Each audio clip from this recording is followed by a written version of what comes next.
quand la tristesse arrive, je sais tu es là, toujours près de moi.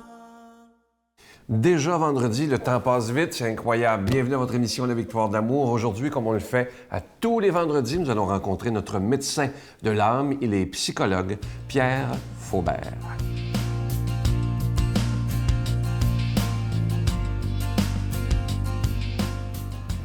Bonjour et bon vendredi. Ce matin, il me semble que je pourrais vous parler du virtuel et du réel.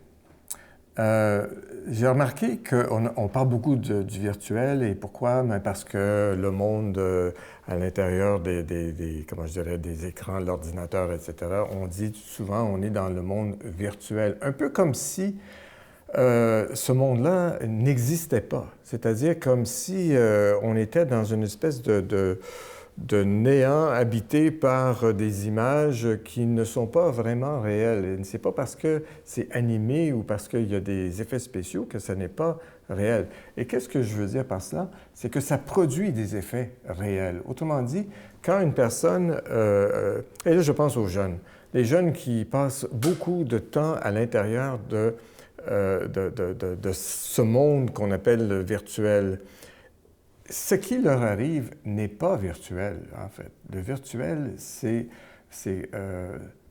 en fait, en philosophie, le virtuel, c'est ce qui est c'est le potentiel du devenir. Et en quelque sorte, lorsque les jeunes, les adolescents sont devant leurs écrans et qui sont dans les jeux qui sont le plus souvent destructeurs, eh bien, ils sont réellement affectés par ça. On dit souvent, on devient ce qu'on mange. Alors, si on est toujours en train de manger des images de violence et de destruction et même de meurtre, les scores, c'est selon le nombre de personnes que vous pouvez tuer. Alors, ça a un impact non seulement sur le conscient, mais sur l'inconscient. Ce qui veut dire que l'inconscient qui, si vous prenez le temps d'y réfléchir, l'inconscient est cette masse qu'on peut comparer à la masse sous l'eau d'un iceberg. Hein?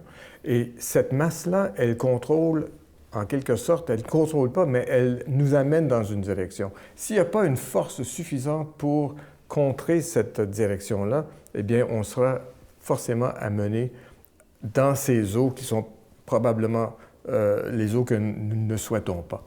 Alors, je dis que les effets de ces jeux, de ce qu'on appelle virtuels, sont réels. Et quand on parle de réalité, parlez-en à certains parents qui ont perdu leurs enfants, le suicide par exemple.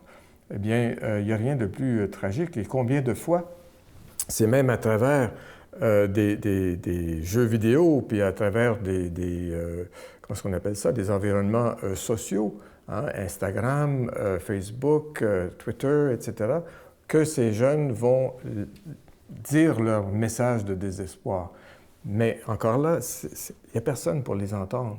Ce monde virtuel, c'est un monde qui, à mon avis, est peut-être à l'image d'un Dieu invisible. C'est-à-dire qu'on s'adresse instinctivement, je dirais, à une réalité qui est plénitude.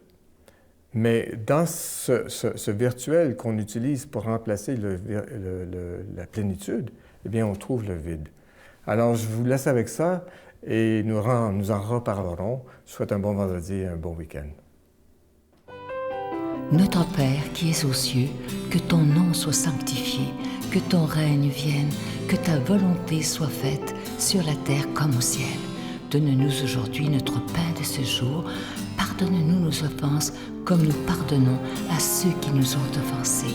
Ne nous laisse pas entrer en tentation, mais délivre-nous du mal, car c'est à toi qu'appartient le règne, la puissance et la gloire pour les siècles des siècles. Amen. Donne-moi rendez-vous dans l'éternité, qu'il faut croire toujours en toi. Mais mon Dieu, j'ai besoin de toi, comme lui savoir dresser la table, chanter l'amour, genre de toute la terre. Mon cœur, je l'ai gardé pour toi, mon Dieu. La victoire de l'amour, c'est la force de la foi. On a tous un rendez-vous dans les bras des... Toujours avec une grande joie que je vous parle de ce beau cadeau du mois, une belle exclusivité de la Victoire de l'amour. Il s'agit d'une croix murale, une croix qu'on met au mur, à la maison, ou peu importe où vous voulez, dans votre bureau, dans votre chambre, n'importe où. Et elle est en bois et avec le beau nom de Jésus qui est doré.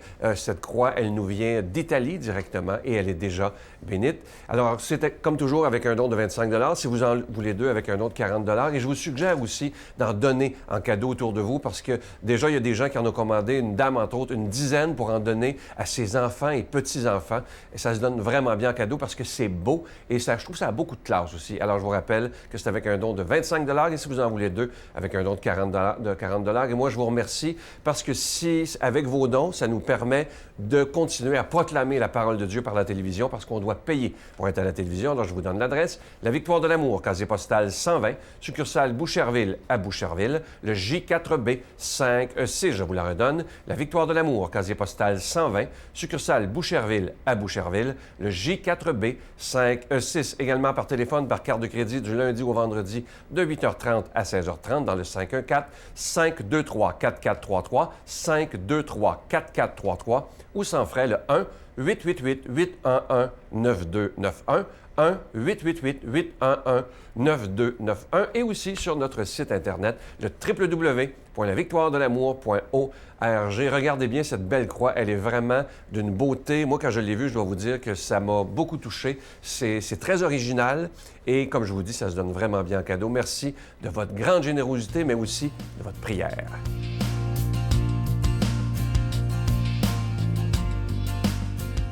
Mon Dieu, donnez-moi la sérénité d'accepter les choses que je ne peux changer, le courage de changer les choses que je peux et la sagesse d'en connaître la différence. Amen.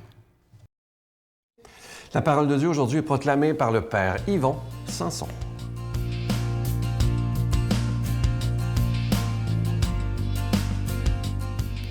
Bon vendredi matin à chacun et chacune d'entre vous.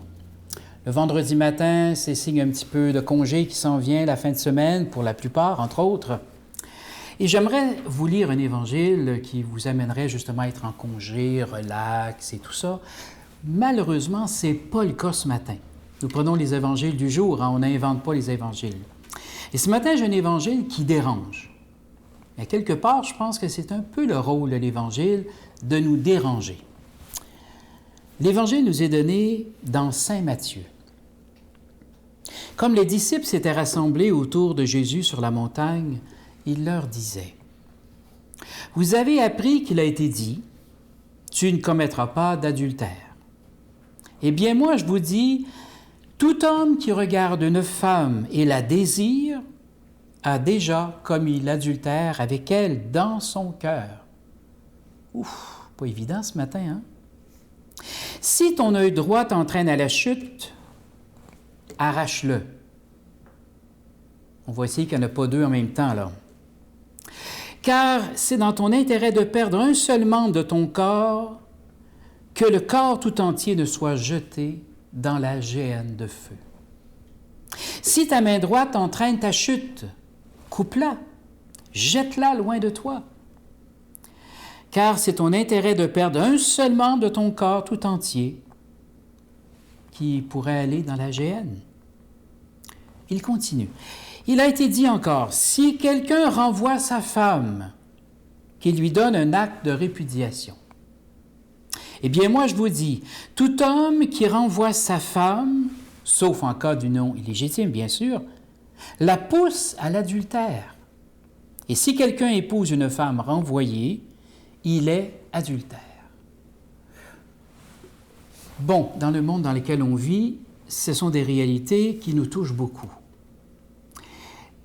Et heureusement, nous avons quelqu'un qui nous a replacés sur une piste fort intéressante, notre bon pape François. dans son encyclique justement sur l'amour, la famille, les personnes où l'amour a été brisé, les familles brisées, les personnes remariées, etc. Un encyclique formidable qui nous replonge dans toute la miséricorde de Dieu. Cette encyclique nous dit, entre autres, parce qu'elle est vraiment extraordinaire et très, très belle, elle nous dit, entre autres, chaque personne est unique. On ne peut pas traiter toutes les personnes de la même façon. Chaque personne est unique et chaque cas doit être traité différemment, mais avec un immense respect. Et ça, je trouve ça tellement, tellement beau que notre pape nous replonge dans ce respect de chacun. Il n'y a pas des lois pour des lois. Il n'y a pas des choses dans l'Église, voici la loi pour tout le monde et si ta tête dépasse, on coupe la tête. Non, non, non. Il y a bien sûr des principes de base pour préserver l'amour.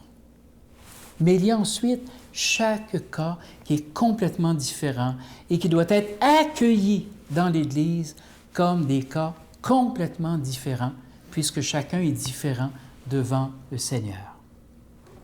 J'ai eu à rencontrer beaucoup de personnes qui ont été brisées, divisées dans leur union. Des personnes qui, au départ, se sont engagées pour la vie. Hein? L'amour rime avec toujours. Ça, c'est continuel. Mais il y arrive des obstacles majeurs dans la vie de certains couples, de certaines familles, et certaines familles sont comme obligées de se séparer pour préserver leur identité.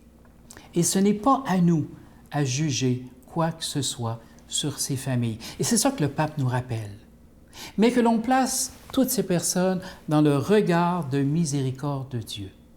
Et ça, pour moi, c'est extrêmement important. Que chaque cas de séparation de couple, peu importe, soit traité dans tout le respect parce que nous sommes tous des enfants bien-aimés du Père. Il y a dans chacune de nos vies des échecs, sur un côté ou sur un autre. Et quand l'amour est un échec, c'est quelque chose d'extrêmement profond. Et quand je dois regarder des personnes qui ont eu des échecs, entre autres, dans leur amour, je prends beaucoup de délicatesse pour approcher ces personnes qui sont blessées au plus profond d'elles-mêmes. L'Évangile d'aujourd'hui, bien sûr, nous donne des principes de base qui sont un peu comme pour nous éclairer. Est-ce que j'aime suffisamment pour que je puisse mettre le mot « toujours » à la fin de mon amour? Mais il arrive parfois des parcours un peu différents où on doit remettre au Seigneur tout ce que nous avons vécu. Ce n'est pas à nous à juger, mais lui dans sa grande tendresse.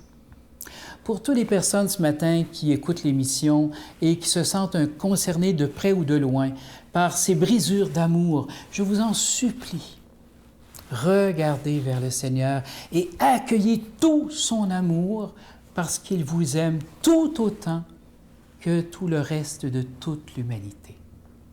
Accueillons sa bénédiction par le nom du Père, du Fils et du Saint-Esprit. Amen. Je vous salue Marie, pleine de grâce. Le Seigneur est avec vous. Vous êtes bénie entre toutes les femmes, et Jésus, le fruit de vos entrailles, est béni. Sainte Marie, Mère de Dieu, priez pour nous pauvres pécheurs, maintenant et à l'heure de notre mort. Amen. L'invité d'en fin de semaine, je dois vous dire, c'est assez bouleversant. Il s'agit de Manon Pagé. Je vous fais un résumé rapidement. Son premier copain s'est suicidé. Son mari s'est suicidé. Et malheureusement, son enfant, un de ses enfants, a perdu la vie dans un accident d'auto. Mais malgré tout, cette femme a une espérance hors du commun. Manquez pas ça dimanche. Scène typique là, d'un couple qui s'est chicané. Et puis, je l'ai laissé partir à la maison tout seul. En voulant pas me chicaner plus parce que je me disais que ça donnait absolument rien de me chicaner dans l'état où il était. Donc, je suis retournée chez mes parents où mes enfants étaient parce qu'ils les gardaient pour la nuit. Et puis, lui est rentré seul à la maison et il a commis l'irréparable.